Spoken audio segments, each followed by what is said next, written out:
Not the bombs. Everybody's got a story. And that's true, I guess. No matter who you are, I guess you got a story. Ladies and gentlemen, welcome back to the show. Tonight's guest, he knew he was funny before he even knew why he was funny. In the third grade, Greg Vaccarello walked onto his school stage and made the entire audience laugh without saying a single word. To this day, he still doesn't understand or know exactly what he did, but one thing was certain: that moment changed his life forever. Growing up in the Bronx, later attending high school on Long Island, Greg discovered inspiration from comedy legends like Jackie Gleason and Steve Martin. What started as a love for making people laugh eventually led him to the stand up stage in 1989, where he began building a career that would take him across the country, from comedy clubs and cruise ships to corporate events and theaters. But Greg didn't stop at that. He didn't just stop at stand up. He dedicated himself to the craft of acting, studying with some of the industry's most respected teachers, and landing roles in hit television shows including The King of Queens, Law and Order, SVU, The Sopranos, Criminal Intent, Hope and Faith.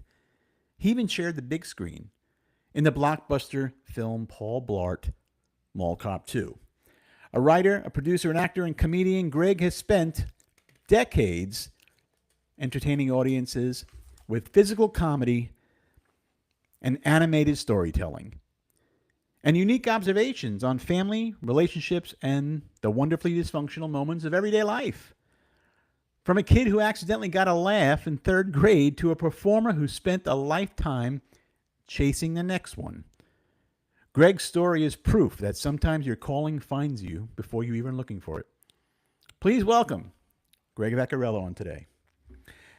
Welcome, people. Michael Wheels Parisi. So, Greg is trying to get into the room right now on How Not to Bomb. And as he's doing that, we're going to talk a little bit about.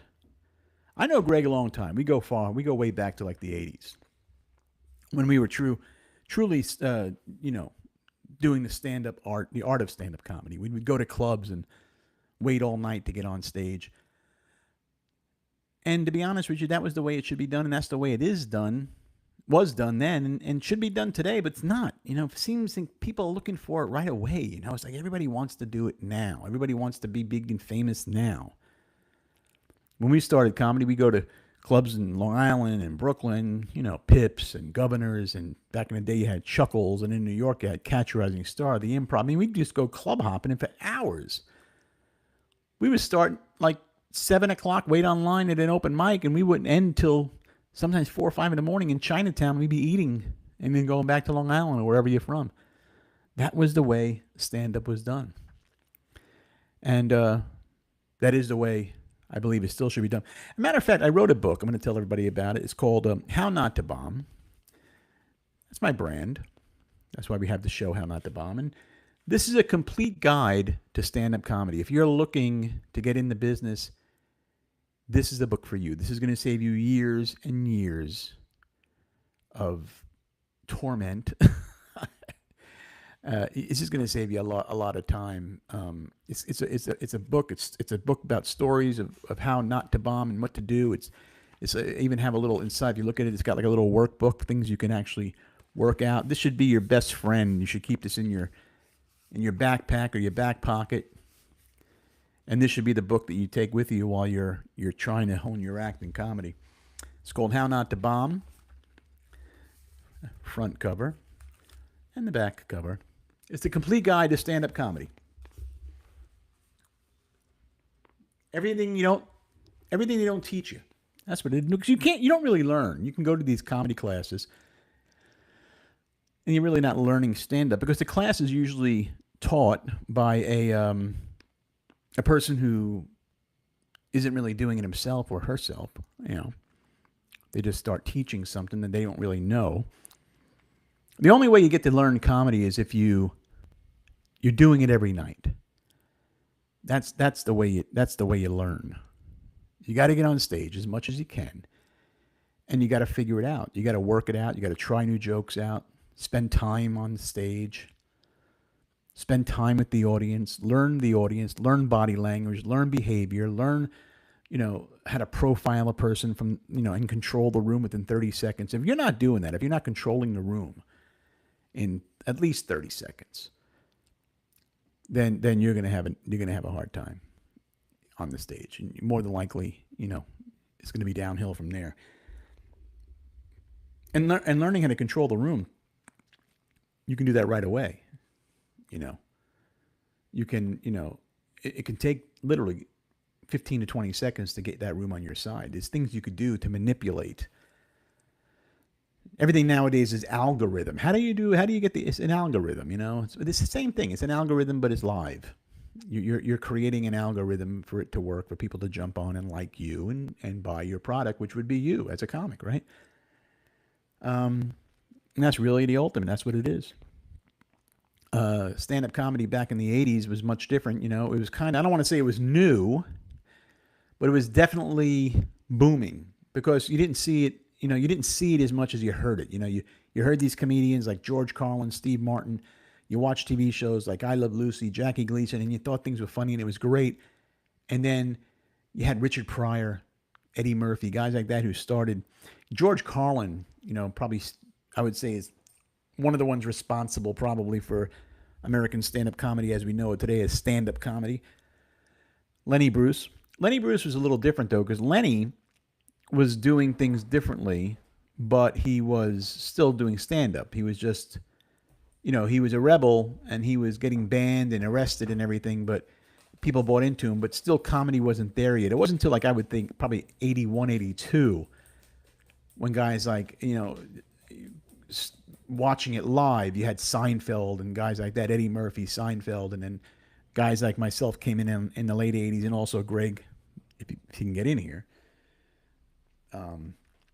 He's having a hard time with his connection. Well, nothing I could do about that. I don't know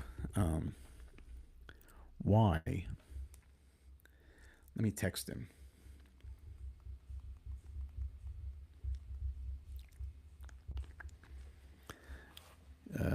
Sometimes you get a bad connection. That's the beautiful thing and the bad thing about these shows. You do a show, not everybody has got the perfect connection on their side. Certain times on their side, certain days I have a bad connection. I mean, I'm running about a gig, but let's see what Greg's saying. He's texting back. Gotta love the phone. Let me text him. We're in no rush, people. We're not in a rush.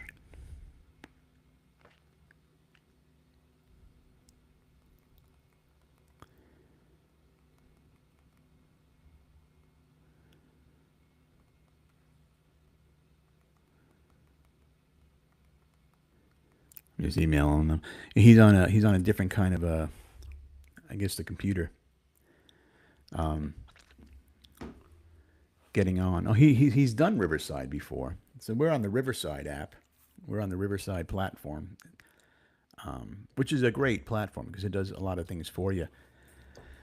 But there's still connection is connection, and it just happens. That's just the way it is. But he'll try. And if he doesn't get on, then we've had a cute little episode. You talk to me, and I'm going to talk, and I'll get into something else, and we'll talk about something else till he does get here. But back to stand up, yeah. So in the '80s is when it started. So then you had you had your comics like Eddie Murphy, you had Robert Klein, David Brenner, Richard Pryor. Those were the ones that were going to the clubs and performing, and you get to watch them live. And then guys like me and Greg and guys came in the late '80s, '88, '89, '87. And you had guys, Chris Rock, Adam Sandler. Dave Chappelle, Rogan, guys like that in my generation of comedians. And you had before me, you had the Andrew Dice Clay, and you had, a roll of them. That was when the boom, Sam Kinison, the greats were all out there doing their Louis Anderson. They were all just doing their thing. And it was great. And people were just, flooding the rooms. And you go to a comedy club in Brooklyn. I started out in Pips Comedy Club in Brooklyn in end of '87. And, it could be a Wednesday night or Thursday night, and the room was packed, wall to wall. And on a Friday night, date night, Saturday night, you had everything, and people just every date's like crazy. That's where people had first dates and anniversaries and birthdays, and they packed the room. It was such an easy time back then. I wouldn't say it was an easy time to be a comedian. It was an easy time to get stage and perform, but it was in demand. You had to be great during that time to be able to get in front of those people. I was lucky. I ended up getting to Pips and becoming their house MC, and I was their house MC for like a year or two before I started doing headlining it and running the shows. So I was very fortunate. I stayed around Pips. I did the New York City stuff and Long Island stuff, but I pretty much stayed in the Pips time. That was my club. And that's where I got to hone my act, and that's where I became really good at what I did because I was getting so much stage time. I would do Sundays. I would answer the phone at Pips. George Schultz was the owner, and then you had Marty and Seth, the two sons. George lived upstairs from the club, and George was a good friend of Rodney Dangerfield. And I believe that that is true to this day, where George Schultz is the one that gave Rodney Dangerfield the line, "I get no respect." So that is where all the greats started there. When I was going on stage there, you had Dice would pop in, and Brenner would pop in, and Richard Lewis would pop in, and Seinfeld, and it was just great. Guys like myself, Chris Rock, and us, we would and Sandler, we'd hang out in the back. We were open micers then. We would watching the greats, and we would perform there on open mic nights. And open mic nights were on usually Wednesdays, and I think they did a Sunday night where it was open mic, but you had to be invited to it. That wasn't just a sign up open mic. You had to be invited to that one. So that was during that time, it was great, and we were getting the stage time. And that's where I ended up meeting Andrew, Dice, and he ended up liking me, and we befriended each other, and that's how I started opening for him. Was from Pips Comedy Club, but of course, eventually, you do the clubs in New York, and then I would go into the city and work, and then of course the big deal was to get with Tony Camacho back then. Tony Camacho. For those of you who don't know Tony, he ran the A rooms in New York that you got paid in, not in the city, but like in Jersey and in the outskirts, upstate New York. He would be the guy that if you got with Tony Camacho, you were playing Rascals Comedy Club in Ocean Township or in West Orange, those two clubs, the Magnuson brothers. And Tony booked them, and that's where you wanted to play. You got paid, you had a great meal, and you got to perform in such a great environment, and you really built your confidence up because the confidence was, you were in front of these crowds, and now you're getting paid. So Tony was like one of the guys that would pay the first pay. He wasn't the guy who only paid. There were other comedians other bookers out there as well, but they would try to take advantage of the comedians. They would use them and pay them shit money, and a lot of them took advantage. But you did it anyway because you wanted to. You wanted to work, so you did it, and that's just the way it was. But nowadays it's so saturated. I mean, everywhere you go, they're doing an open mic night. They do them in laundromats in Los Angeles on Fountain.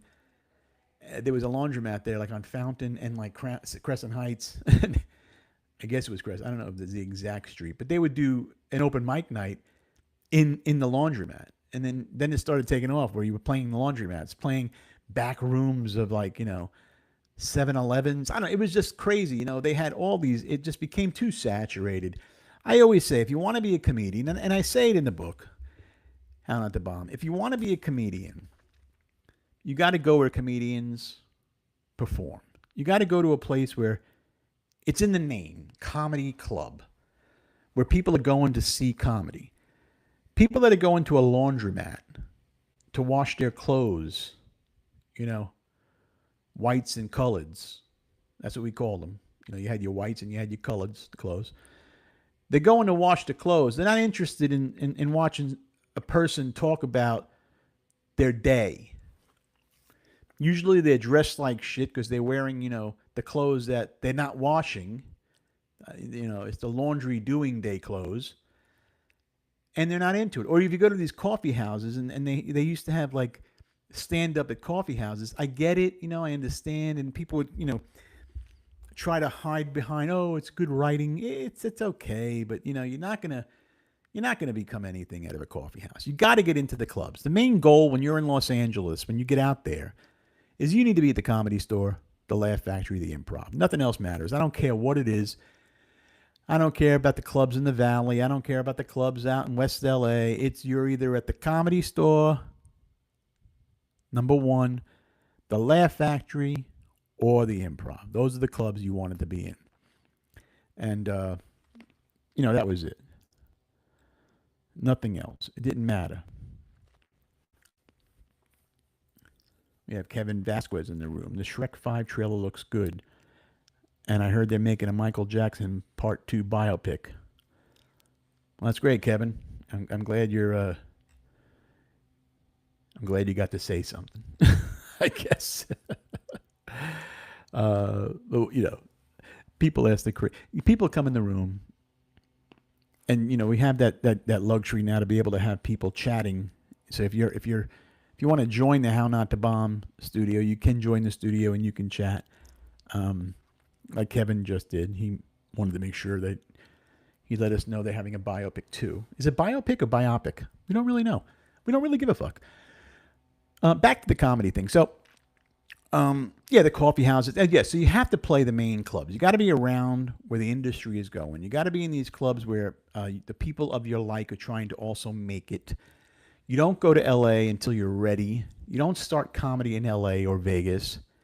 You start comedy in another place, learn the act, get your first 20 minutes, and work it from there. Then you go to LA, you go on stage, you showcase, and it's like starting all over again. Just because you could be a headliner in Omaha, Nebraska. You could be headlining all the bullshit rooms out there that nobody cares about. And then go to LA and thinking, you got a big head on your shoulder, thinking, I'm headlining rooms. No, you're starting all over again, brother. Nobody knows who you are. The industry don't care that you played the Chuckle Hut in fucking in Omaha. They don't care about that. It's not on their radar. They want to know how you do in front of a diverse audience. And you're going to get the best and the hardest audiences you're going to get at the Comedy Store, Laugh Factory, and Improv, especially the Comedy Store. That was my home. Comedy Store was my home. The goal at the Comedy Store was to get to LA and become a paid regular at the Comedy Store. That's what you wanted.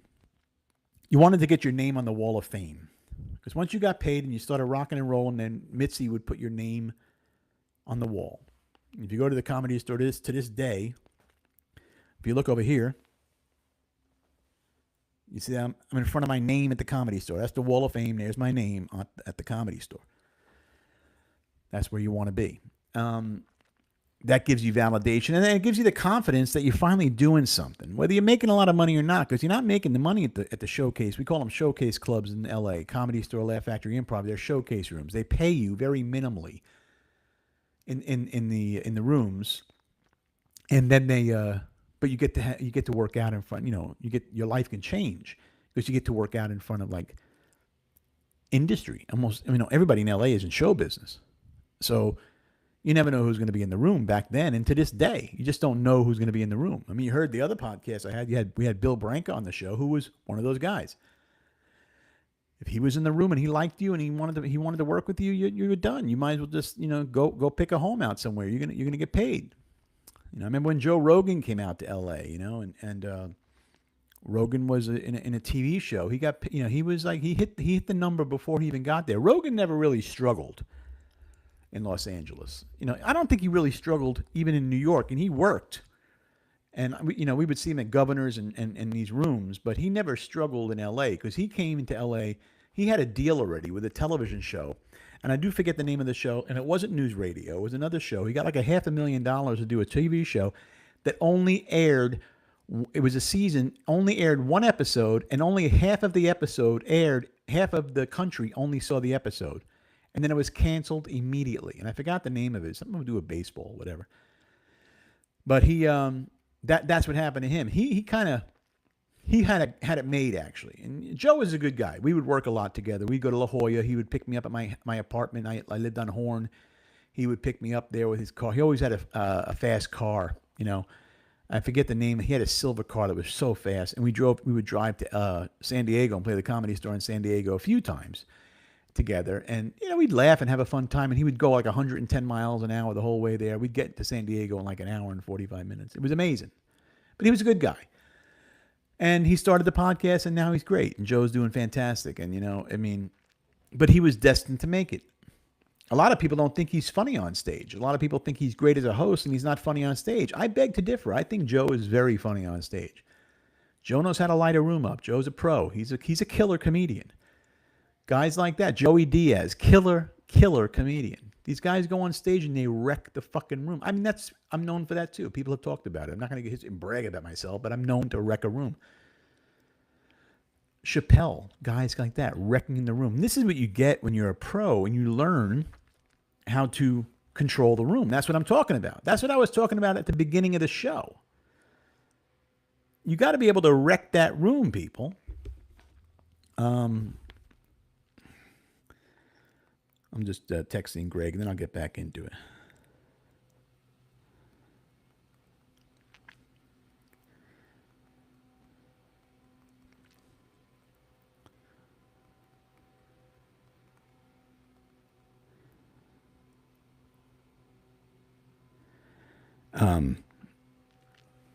You know. So that was the luxury of being in Los Angeles. If you got picked, I actually became a regular at the Laugh Factory before I became a regular at the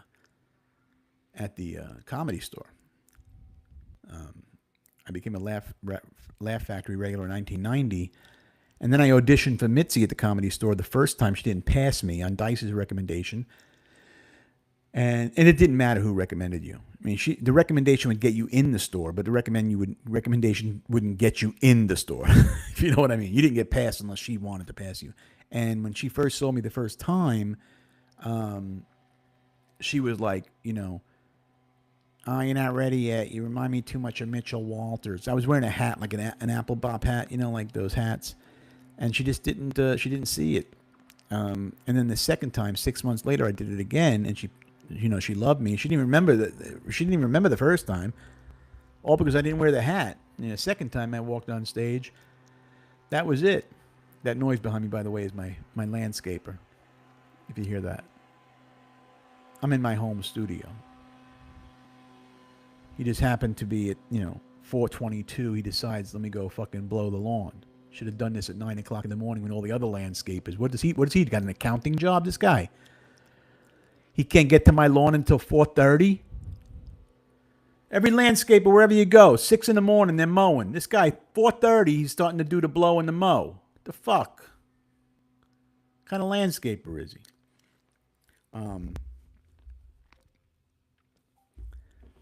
But so that's how it was. Then when you got to the Comedy Store, Mitzi passed you, you started getting spots, and then you still couldn't get into the main room. You started working in the original room. But you couldn't get into the main room. It would take about a year or two before you can get in. Because,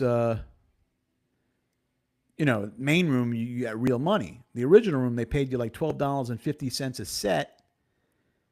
And then the main room, when you got into the main, and you were finally able to play the main room on the weekends, you would make a piece of the door, so you could walk out of there. Those days, literally, you can make $1,000 on the weekend if that, if the room is slamming.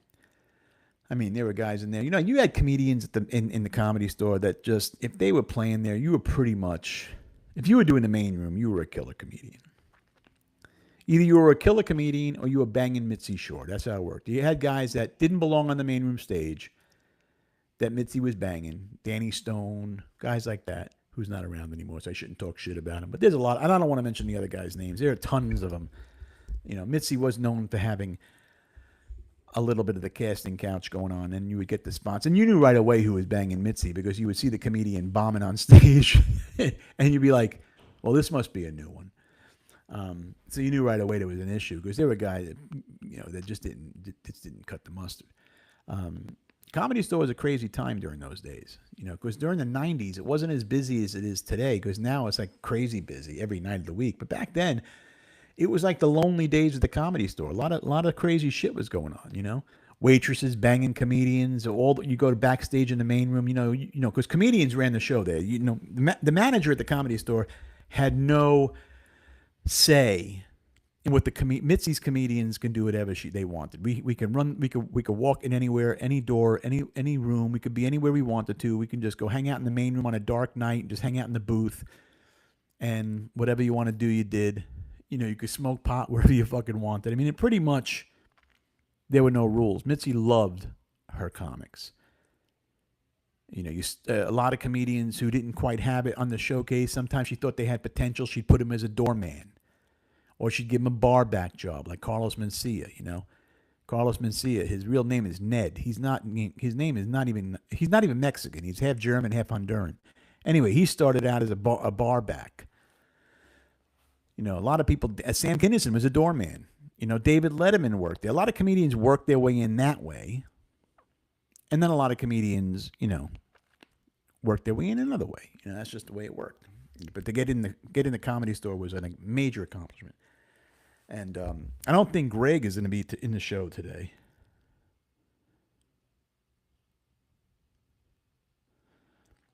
He says he don't know why he can't get on.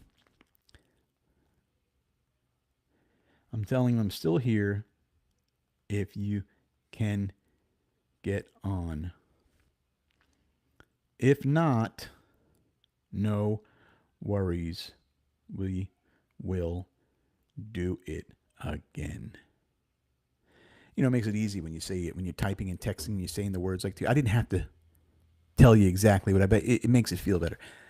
But so, yeah, so the Comedy Store days back then, you just did whatever you wanted to. You know, there'd be like guys in the back getting blowjobs from fans in backstage, and you'd be walking back there and you catch them. Oh, excuse me, I'm sorry, I'll go in the other room. You know, they were just in the bathroom. What was going on? It was crazy. You know, you had the days of just wild stuff going on back then. I don't want to get too in detail of the Comedy Store sacred list of things that happened, but there's an actual place in the Comedy Store, in the location of the Comedy Store that is the place where you go and smoke weed. Sacred grounds, they call it. You got to know where it is. You just go back there and you can just join the weed circle. It's always something going on back there. I mean, this was before weed was even legal. You know, there was so much of it going on. I mean, it was always legal to us because you just go to the Comedy Store and there was plenty of it to get high. You know, because we were broke back then. We didn't have any money, you know. I remember one time Eddie Griffin and I didn't have enough money, so we were trying to see how much we had on us because we wanted to go split a turkey sandwich at Greenblatt's because they were like $15 then for a turkey on rye. And Eddie's like, you know, how much you got, Wheels? And I'm like, we're divvying it up. And I think he was sleeping in the Comedy Store at that time. A lot of comics did that too. They didn't have a place to live. Mitzi would let them stay overnight. You just couldn't walk out, or otherwise the alarm would go off. You had to wait till the next morning. So you were able to sleep there, but you couldn't leave until the next morning, or otherwise the alarms would go out. But anyway, me and Eddie kind of drummed up enough money together to go have a turkey sandwich at Greenblatt's, and I think he went back to the store. We got there before it closed. He stayed overnight. I walked back to my apartment on I was living on Doheny Drive at the time, and you know, plenty of nights we didn't have any money. I remember stopping at the Pink Dot. I used to love their Mile High Club. Tuna Club was great.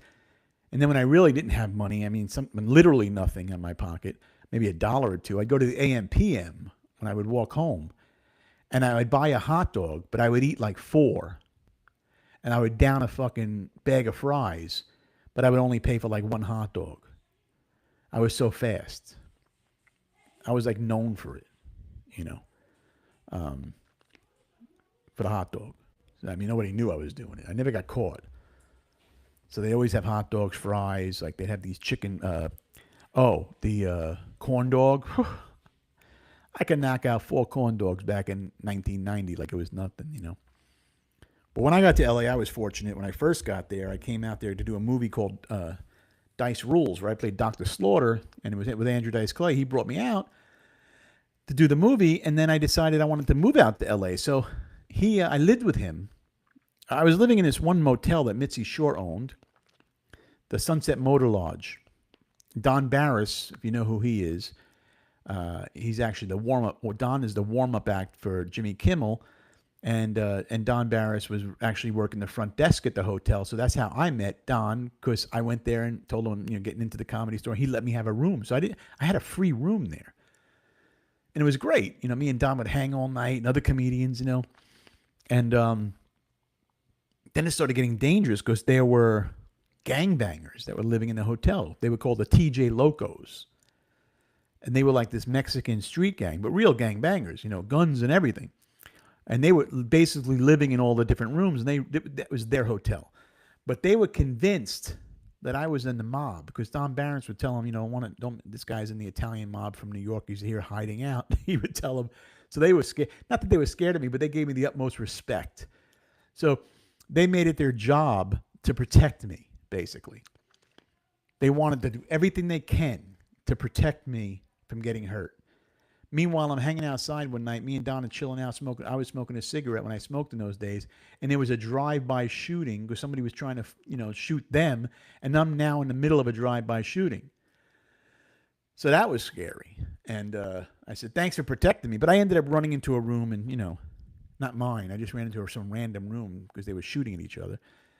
But that's when Dice said to me, "Listen, you got to you can't be here." He would pick me up every day and we'd do our thing, but then he would drop me off there. I'm like, "I can't." He's like, "You can't live here." I'm like, "Well, what am I going to do? I ain't got enough money to, get a place right now." So he ended up taking me to his house up in Hollywood Hills, and I stayed with Andrew for like 3 months. I had my own little room there. He treated me like gold. Him and his wife and kids were there, and then, the kids were babies then. Dylan wasn't even born then. It was Max, and he treated me like like family. And he gave me a beautiful room, my own bathroom, and we would hang out a lot. And he mentored me back in those days. I owe him a lot for that. And when I found my first apartment, he helped me. He called them and said, told them who he was, and this is my guy, and don't worry about it. If he doesn't pay the rent, I'll make sure he pays the rent. And he got me my first place. I was paying $420 a month on Doheny Drive, on the borderline of Beverly Hills and West Hollywood, 1021 North Doheny Drive, and right by the Geffen building. I had a small little room, but the size of a bedroom, and it had a bathroom in there, no kitchen, a room and a bathroom, and a vanity. No hot plate, no nothing. And then I ended up going into the single that was next door after a while, and that was $575 a month back then on rent control. And I ended up having a kitchen, but in a big room, and I had like a little TV, and it was nice, a little bigger, like 500 square feet, whatever, like a suite. It was very nice, nice kitchen, and I really enjoyed that. But yeah, he got me in there, helped me with that, and I stayed with him for 3 months until I got my own place, and then that would be it. I would walk to the Comedy Store every night, and it was a great time back then in LA at the Comedy Store, and I have a lot of memories. Made a lot of friends. Back in those days, you see a lot of these guys now. They're all rolling. And I'm doing well for myself, thank God. I'm blessed that I've done very well in comedy and in the food industry, so I'm blessed not to have to worry anymore. But it was a struggle back then. But you have to put the struggle in, I think. I really think, and I believe you have to put that struggle in to do it, because if you don't, and you're just always high, and high on the hog, meaning you never really see what it's like, and you don't relate to the audience, because here you are struggling, you don't have a penny in your pocket, and you're performing to an audience who are spending money to be there, and you're making them laugh. You're in control of their sound effects, in other words. In a sense of humility there, but it's also a sense of power. And then when you start making money, it's nice, and you start getting those paid gigs and leaving LA for the weekend, and all the other comics like, "Oh, where are you going?" "I'm going to be in Vegas for the weekend. I'm performing at the Riviera, for Shrippa." Actually, me and Joe Rogan did the Riviera together also. We did the Extreme Comedy Night. It was funny. We got paid all this money to do 2 nights there, weekend. And we got paid more money than the comedians that were actually doing the whole week. And I forgot what the money was like. But so me and Joe did that together. That's where I got to meet Shrippa. And Steve Shrippa is who's on The Sopranos. He played the big guy. I forgot what his name was. I'm not a fan of Shrippa. He wasn't a very nice guy to me back then, nor anyone for that matter. He'd give you their gigs and stuff, but he called me up. He told me, "Hey, Parisi," because he knew I was connected to some guys in New York, and he heard that the mob was kind of like bankrolling me, and they were helping me out, and that I was with Dice, and he wanted to show his masculinity by calling me up on my room, saying, "Listen, I'm letting you perform here, but I got to tell you, there's only one fucking boss here. I'm the guy." I'm like, "All right, whatever," And he kind of had a bad taste in my mouth with Steve. So I wasn't a fan. He was a bit of a jerk off to me. A lot of people are assholes to you on the way up, as you're trying to do things, they feel they could try to keep you down. He made like a big deal. Here's 2 drink tickets. Don't abuse it. How am I going to abuse 2 drink tickets? If you're giving me 2 drink tickets, all I can have is 2 drinks. How am I going to abuse it? People say the stupidest shit. So Steve Schripper was one of those guys I just never fucking liked. Even when I see him on Instagram now, I just don't like him. He always has his little dog with him. His dog is eating out of off the same spoon he is. I mean, it's schivats. You know what I mean? It's schivats. So I'm not here to badmouth people, but when it comes up in my conversation, I'm not going to lie to you. I'm going to tell you how I feel about that person.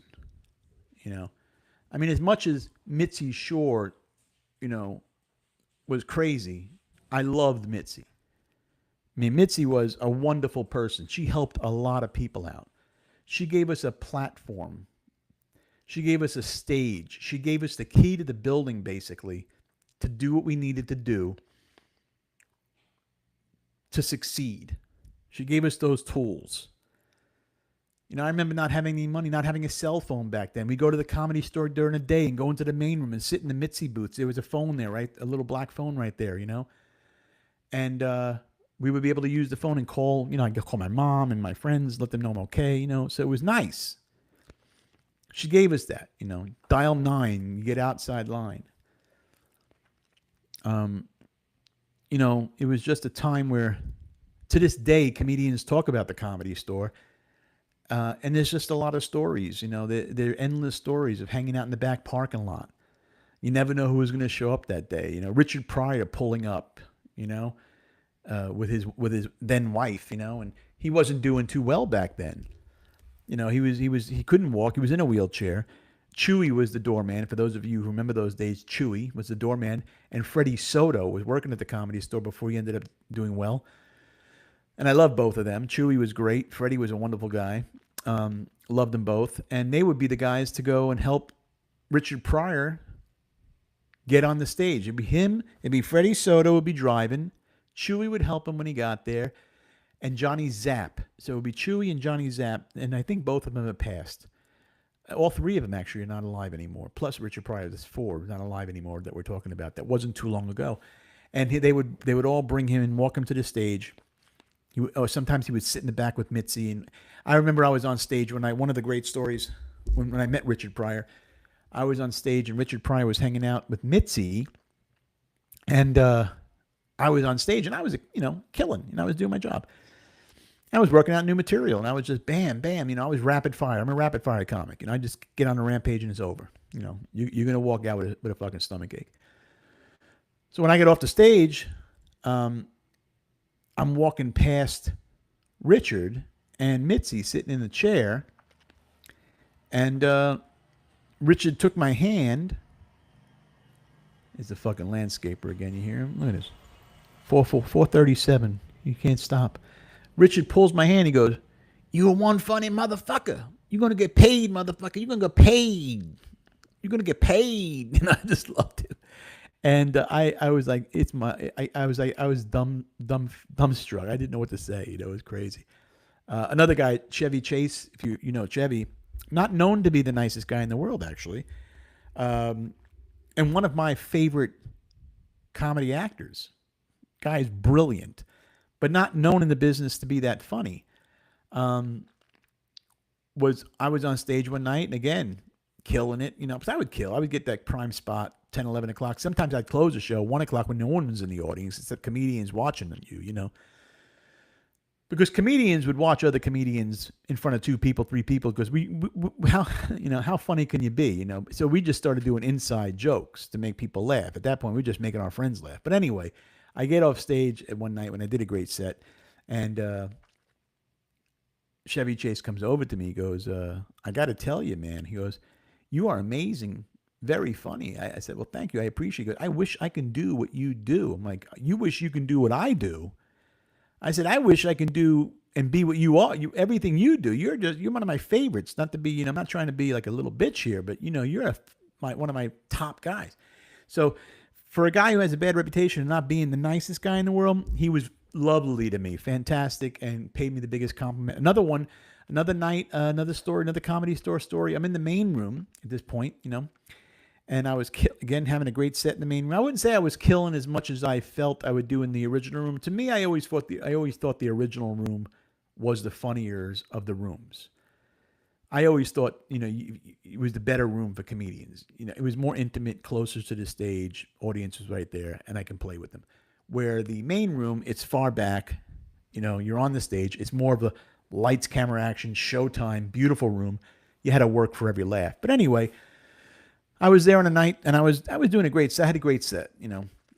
I know when I kill, and I know when I have a great set. I was having a great set, and Tupac Shakur happened to be in the audience, and I walked out with Tupac. I walked out past Tupac when I was leaving, and he's another guy who I saw in the hallway. He came over to me. He goes, "Man," he goes, "you were so funny." He goes, "I am such a fan." He goes, "Very nice guy, Tupac."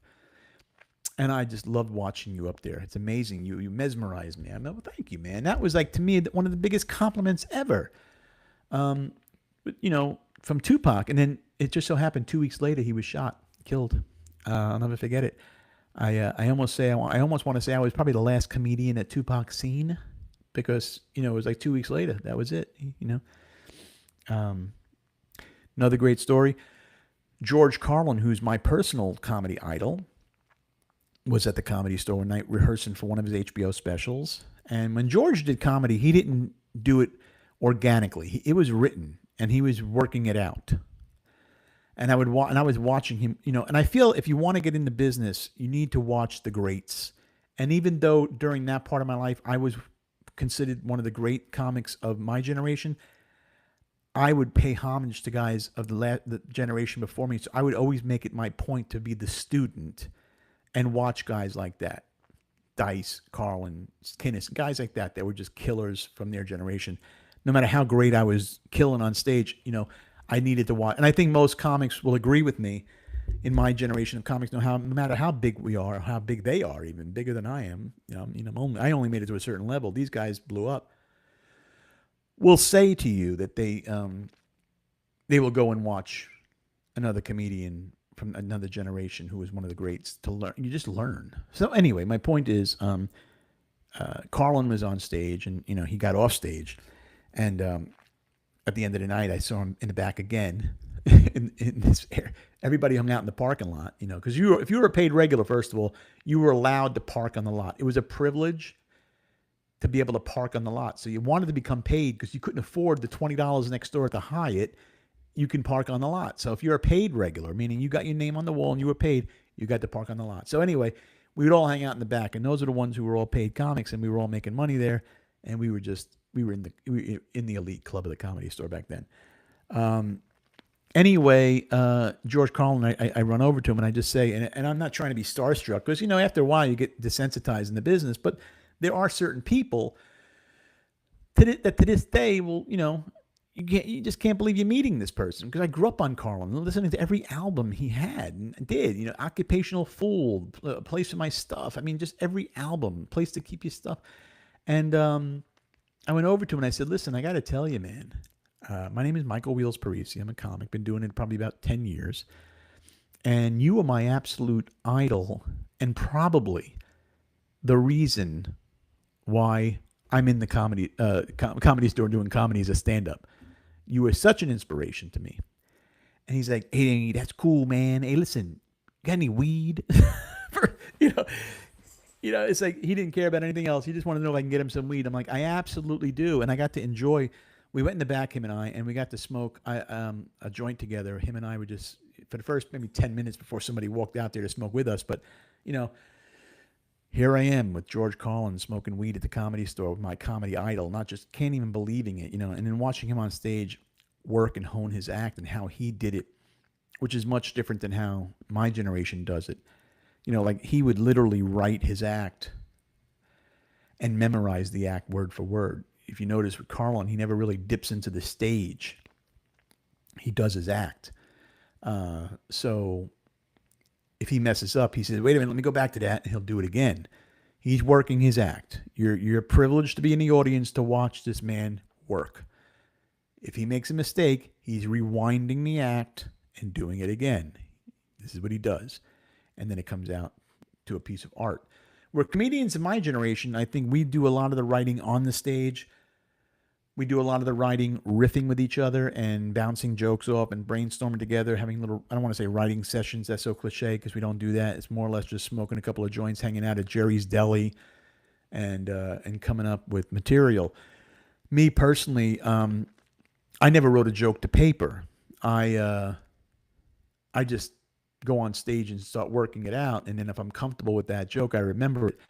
And I just remember all the good stuff. And I'll write down like a set list, but I won't write the joke. I just don't believe in writing the joke because I believe in that it should be organic, sound organic every time you say it. And that's how I like to do it.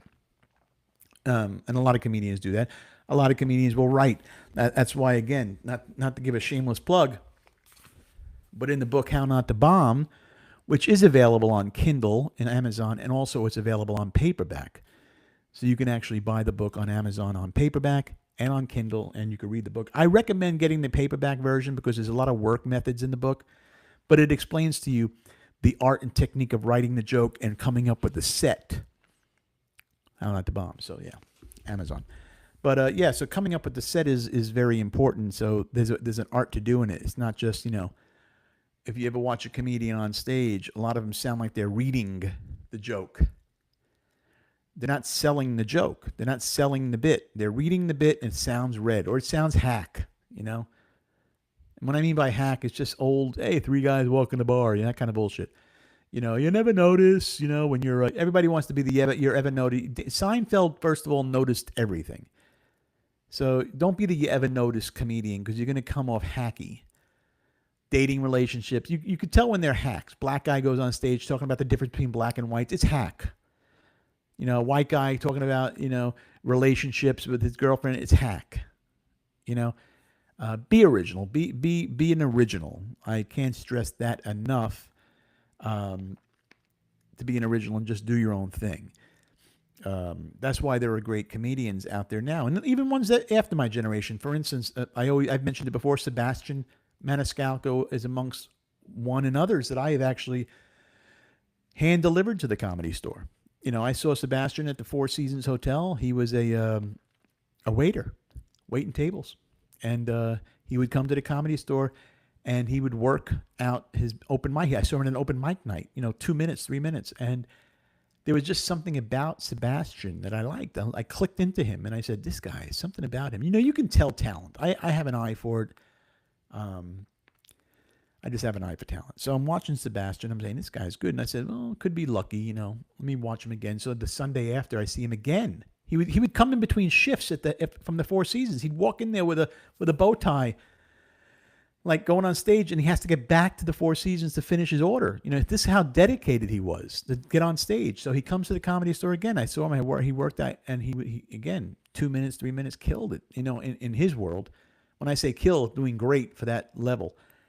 And as an open micer, and I said, Sebastian, my name is Wheels, and I'd like to sponsor you and get you in the Comedy Store and get you a showcase for Mitzi because I really feel that you have what it takes to become a star. I really feel that way, and I just don't go to bat for anybody, but I would like to do that for you. And he goes, I'd love that. So I get him a showcase for Mitzi, and I sat next to Mitzi during the showcase because you had to sit next to her you didn't have to, but you wanted to, because if you didn't sit next to her while your sponsee was on stage, the person you were sponsoring, another comedian would sit there and get in her ear because they were jealous. They didn't want that person to pass. So they would get in her ear and they would take her attention away from that comedian. So I made sure I sat next to her and said, you got to watch. And she watched him. And I was on that kind of level with Mitzi. We loved each other. I would do a lot for her. She would do a lot for me. And she watched him and loved him and made him a paid regular. He was walking out. He didn't know what to say. Mitzi goes, you pass, call for spots. He didn't even know what that meant. And I said, I had to tell him, this is what you do. You call for your spots on a Monday or Sunday or Monday. Call your spots and let them know when you're available. And then they're going to start booking you as a paid regular. Good, congratulations, good luck. And Sebastian appreciated that. And I never asked for anything from Sebastian. To this day, I never say, listen, I was the one who, he knows it. He talked about it in his book. You could read the book and see where he says Michael Wheels Parisi was one of the reasons, for my career. He gave me credit. I got him, in front of the right people. I got Dice to see him. He started opening with Dice. We would do it together at the Stardust, me, Dice, and Sebastian. And then listen, and then that was it. Sebastian did his own thing, and I take no credit for anything after that. I only take credit for finding him and bringing him to the right person. I'm not taking credit for his career. And he thanked me for it numerous times. He thanked me on the Howard Stern show when everybody used to watch it. Nobody really watches or listens to him much anymore, apparently. But back in the day when Stern was popular. So yeah, there's a lot going on with the Comedy Store. The stories are endless. Maybe one day we'll talk about it again. I'm sorry that Greg Vaccarello couldn't get on the show today. He was having technical difficulties. But he'll definitely be back on the show. We'll definitely get him on the show for sure. And, he'll do the show. I mean, it's just a matter of whatever on his side. He said he had a strong internet connection. I don't know what it was. But we ended up doing the show, and this is the Comedy Store edition. And, thank you very much, everybody, for listening to the show. Again, my name is Michael Wheels Parisi. I'm the host of How Not to Bombs. Everybody's got a story. And tonight, this was a complete different story. But sometimes a story writes itself, right? That's the way it is, and I'll see you next week.